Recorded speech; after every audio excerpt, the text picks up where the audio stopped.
What's up, guys, and welcome back to the channel. It's been a while since I've been here, but I've been away and I'm finally back. A lot has changed in Yu-Gi-Oh! So since the last month or so while I've been gone, a new TCG Banlist has dropped, and with that, Kashtira, the Unchained, went to 1. And a lot of people are curious, how can Unchained adapt? I'm going to show you several different things that Unchained can do to adapt, new combo lines, some new cards that are coming out that help you support it, and just, the innovations that Unchained may take to take it to the next level. Now, before I continue, go check out tsx1.com and use the code POTATO10 for 10% off on all your sleeves. Also, I now have a promo link with Gamer's Choice. Using the code POTATO5 this time, they get 5% off on Gamer's Choice, and expect those Maze Millennia pre-orders to be up very soon, as well as any other pre-orders in the future. Best place to get stuff like that. They open so much product, you're guaranteed to get it. They have no shortage of that. Anyways, let's get into the video. Let me show you what I got cooked. Okay, so the first thing I wanted to go over was, a standard basic combo to show you that nothing has really changed with the Enfield. And I talked about this in my Banlist wishlist debate, and I talked about it on stream before with the problem with Kashtira at 1. And the biggest thing here is that it's not going to be damaging to the combo. You have the same thing going, maybe slightly different, but you have the same setup here. You have the Rage Engrave, Yama Engrave, you got the Abominable Chamber face down, you got Kashtira in hand, and you can still make Caesar.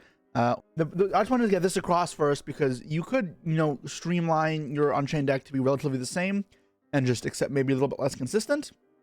Or play some just worst consistency cards, that aren't as good as Kashtira, but, get the job done still.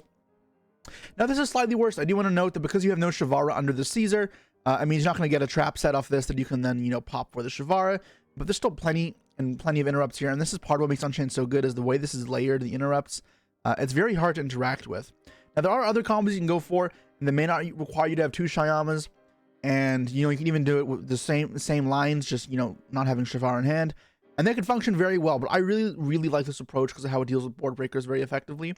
Now, that's not to say that as the meta evolves and the staples that are within the meta also evolve, that you shouldn't take a different approach. This was the standard go-to approach I liked last format, but there's no guarantee that is still the best way to do it. So to show you can keep the deck relatively, the same, streamlined, and add nothing to it. So another extender I wanted to talk about that I don't really go into for the rest of the video is Ready Fusion, and you can kind of use it in these kind of streamlined versions. And now, by paying some life points, you summon any non-effect fusion level 6 or lower from your extra deck. In this case, you'll summon Soul Hunter, which is a level 6 non-effect fiend monster. It's the only one with this stat line, so that's all you go for. But the point here is it gets you to Yama, or it can still get you to Caesar, and you can do so with, some different lines. So it could be a neat extender. Now, obviously, it's just a very mid-value extender. An extender that's ideal would be something that can, generate more advantage or help you break fields or pop your own cards, in this case, in the same time. So that's what I'm to be looking for in extenders, and the other 2 combos I'm going to show off with the other 2 different styles of deck that Unchained could potentially go to moving forward, utilize this principle a little more, although they come with other, downsides attached. The next thing I wanted to show you is what I could do with a measly terraforming. What does this do in Unchained? Well, I'm going to get Kashtira Wraiths off, and I'm going to get Fenrir. And so this is not Unchained. What the hell's happening here? And it should become pretty obvious here in a minute. You're just going to use this here. Now, it's important to normal summon it here because when you special summon it from the hand, this will lock you out of the extra deck except for Exceed monsters, which, Unchained isn't completely unable to use, but that's not the typing we're looking for. So, entry cards in opponent's deck face down, which, a little added upside that you could win you the game, but not the reason we're doing this. And we press forward and make Draco Sack. Now, 2 level 3 tokens, we can make another familiar card that I wish was a fiend, but it's not, and that is Cherubini. So your combos, if this was a fiend, would be insane. Like, you probably played this before. But there's still a lot of potential here. This means now you can send Rhino, Warrior, and then send either Kashtira or Shyama. Depending on your hand, I'm assuming this is the bare minimum we have, which is the one with Fenrir. Then we can send Kashtira and set a card.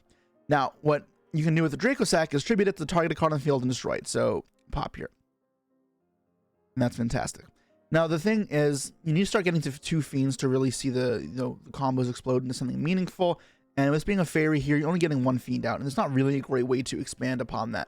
So you're not going to be able to do some crazy full combo here, but you can still do something that's very strong, and that is Muckracker. Now, you'll need 1 other card to discard here for this combo, but that is usually fine. I mean, this is like the combo line you go for if your hand is 4 hand traps plus Fenrir, or multiple Fenrirs, or whatever.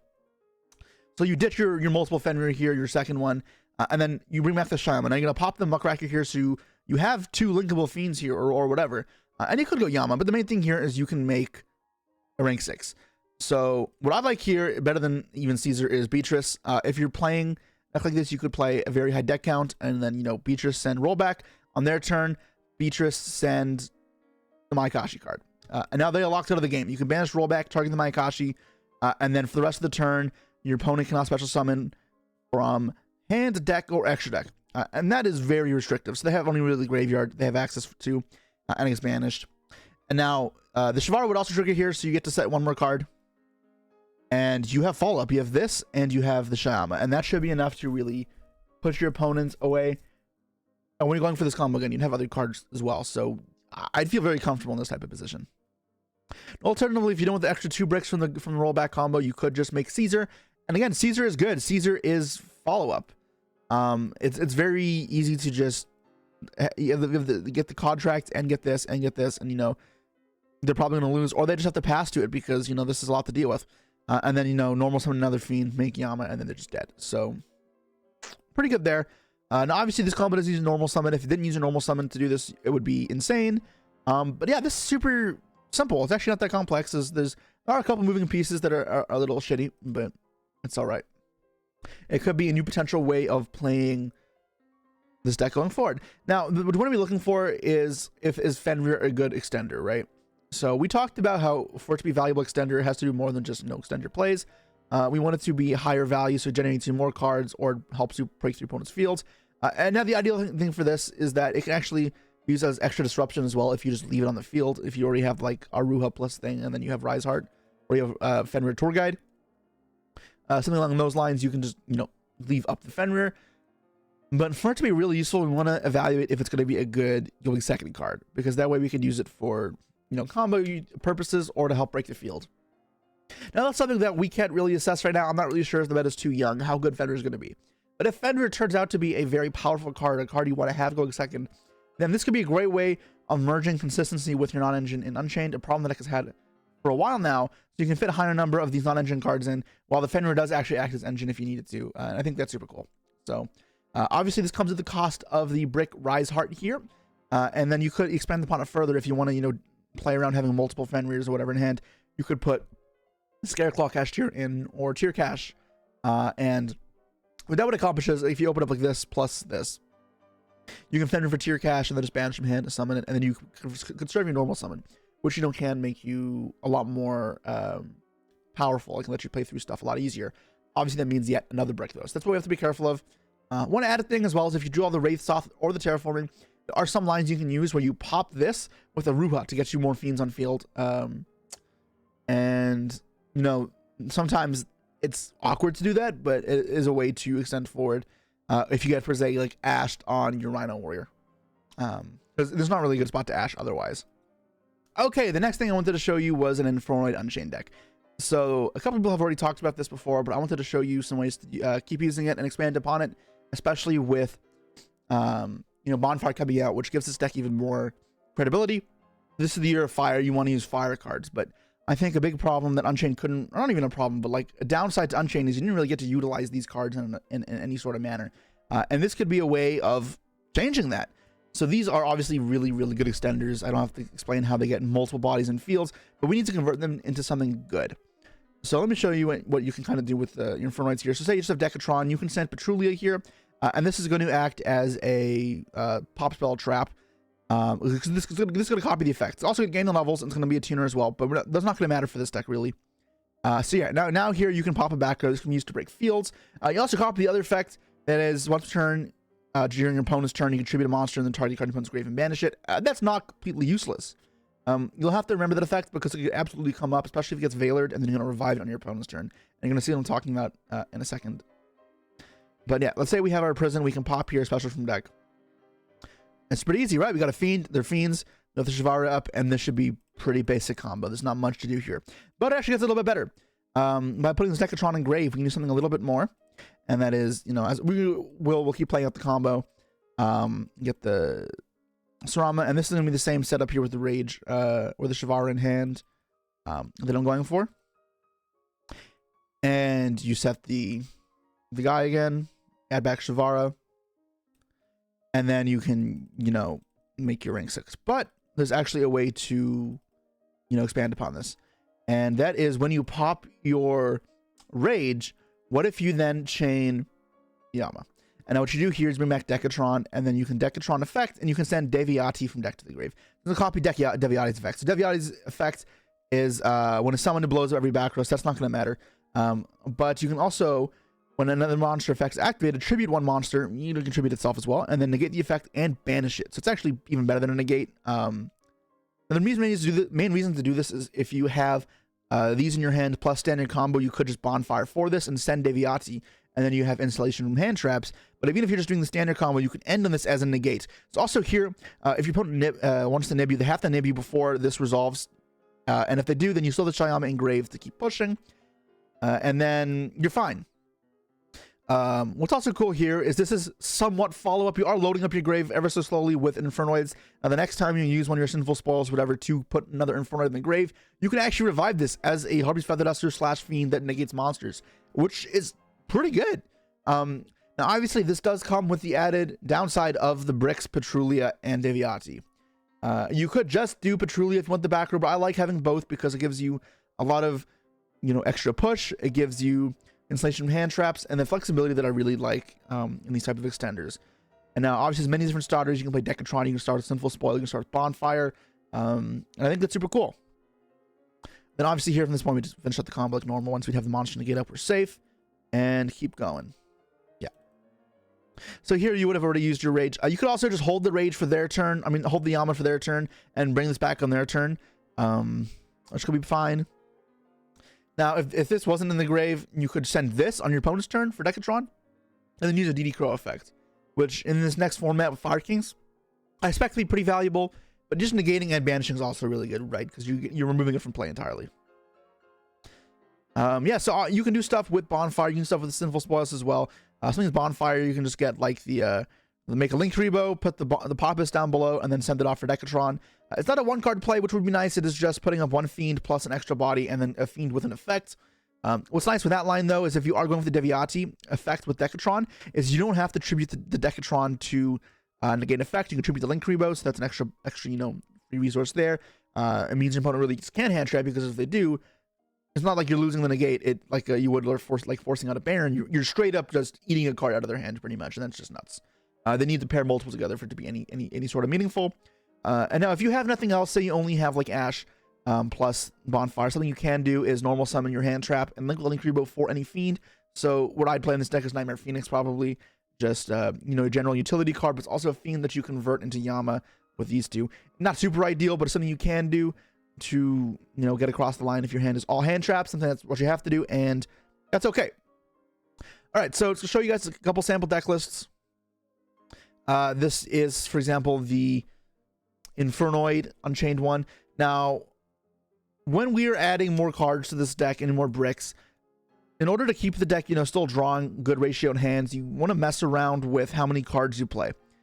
If you go and watch my Heart of the Cards is Trash or Rubbish, I can't remember exactly what the title is, go watch that video. You hear me talk about how more important thing is making sure all the ratios line up, more so than your actual deck count. So that stays true in this case as well. By adding a lot of Bonfire, Sinful Spoil cards, they do have redundancy, but they are very good. You can pretty much increase the number of extenders in your deck drastically. And these are easy enough to add more copies of as well, because we don't even play the max copy in before. And this compensates for adding Petrulia and Deviati as bricks, even Populous to an extent, and also second Shyama. One thing that is nicer, though, about the second Shyama here is with the wanted cards and Diabellstar, you can send it, and it actually feels rather strong. Like wanted plus Shyama resolving feels really good. So that's a nice upside to the other two Unchained builds that I'm going to show you that also play double Shyama, is that, you know, you have a little more ability to use this. Is this the correct deck list? I absolutely have no idea. I have not played many games with it at all. The main thing I wanted to show you the concept, but also that going over the deck size limit of 40 is okay. You just want to be conscious of all your ratios. Like the goal we want to accomplish here probably is Unchained, is make that consistently able to combo through at least one hand trap. Make sure it's consistent at doing that going first and second, but then also be able to draw hand traps non-engine consistently, because other engines are going to be very strong. And now it could be board breakers instead, but I've been quite fond of hand traps right now, although that opinion may change. And in this case, yeah, we're able to fit 15 hand traps in, and the math on that's, solid. Okay, another list is just a standard one. Nothing changed here. One new extender that we can be using to help, up the consistency of this deck is Foolish Burial. Foolish can send Shyama or Shavara, either which to get your combo across the line. But what's important to remember is these are once per turn effects. So now when you do that, you can't use them again in the rest of your combo. And that does mean your plays are going to be worse. So the reason we didn't like this before when we were playing Unchained, although some people did play it, was even though it acts as either piece for the combo, it does diminish the entire ceiling of the combo. It also has redundancy if you're already playing. So it's not perfect, but I think it is probably what you have to be doing now with the one Shavara. You need to make up some ground somewhere. You could play other stuff like multiple KOs, but I don't like how you start conflicting with multiple normal summons either. And I also think now it is absolutely mandatory to play the contracts, although I always did before. And I think if you are playing the slim build without the added extenders or whatever, you do need to slim your deck to as 40 as possible, because the deck's consistency is a lot more fragile than it was before, and nobody wasn't fantastic. Now again, you could add Ready Fusions in here to try and offset that, but it's a low quality extender, so I'm not really happy seeing Ready Fusion over Arua. They're not even close to the same thing. Where I think it has a lot more similar in quality to drawing, a Sinful Spoils versus an Aruha, right? They do have some of the properties, being able to pop your cards and being fiends as well. And then the last here is just the Kashtira version. Again, you could slim this deck down. I'm not sure how deep you want to go, but the whole point is here, when you mess around with ratios, what I'm sending you guys to do as your homework is to mess around with what makes sense, because you're adding 2 more bricks here with the Shinui Saga and the rollback. Again, you could just end on Caesar, not add these bricks in your deck, or just side them from going first. You could also add the other brick in with the Scareclaw or the Tier Cache, to make the redundancy a little better on this. Again, it's up for you to kind of explore, because several different ways to go about it. Like in this deck, you have a lot of hand traps. I think I had 19 here. The chance of drawing multiple hand traps is pretty high. It's actually rather consistent, and then you have a lot of starters. Now, the one thing is it's kind of weak to hand traps, because if you open up with 3 hand traps with Fenrir, you're not doing too much. But there are many lines that can't play through it, so it can be cool. Something that is also kind of interesting is if you have Fenrir plus like a Shyama, for example, you can tribute the Shyama pretty easily and then pop a back row. There's another way to keep playing, or to start playing, that makes Shyama a little more useful in your hand, and to justify double Shyama a little bit better. Now, you could even do this if you're just playing Fenrir in a normal Kashtira Unchained deck. Say we go back to this type of Unchained deck and we decide that board breakers are better, and Fenrir is one of those board breakers that is good. You could play Fenrirs in this deck with talents and thrusts or whatever, and now Fenrir plus Shyama plus Trap, albeit awkward, is playing. That's combo, and that is something that you can't ignore, because it does help the consistency of a deck that is kind of struggling a bit right now with the Shavara hits. That obviously does require Fenrir to be playable as like a non-engine card, and I think that stands true for this as well. Now in that version you wouldn't play the Rise Heart stuff, but yeah, I hope you guys kind of get the point. What I'm going for here is there are still ways for Unchained to adapt. There are many options available to us, and it is now our job to mess around with ratios, mess around with different ideas, see what works, what we can make to be consistent at making good fields, at breaking fields, at preventing fields, all the such, and potentially being a tier 1 deck. The deck's end fields are still insane. The deck's consistency, while not great, isn't terrible. You still have 3 Rhodas. Prosperity is still 3. Tour Guide is still 3. The deck is not dead. So I urge you guys to try it out. Let me know what you guys think. Some of these are a little more creative, in a word, I guess, than others. And they may also be a little less consistent. So let me know which idea you are excited to try out and mess around with. Or if you have any other ideas I didn't mention for Unchained that could be valuable moving forward. And I'll see you guys all next time. Peace.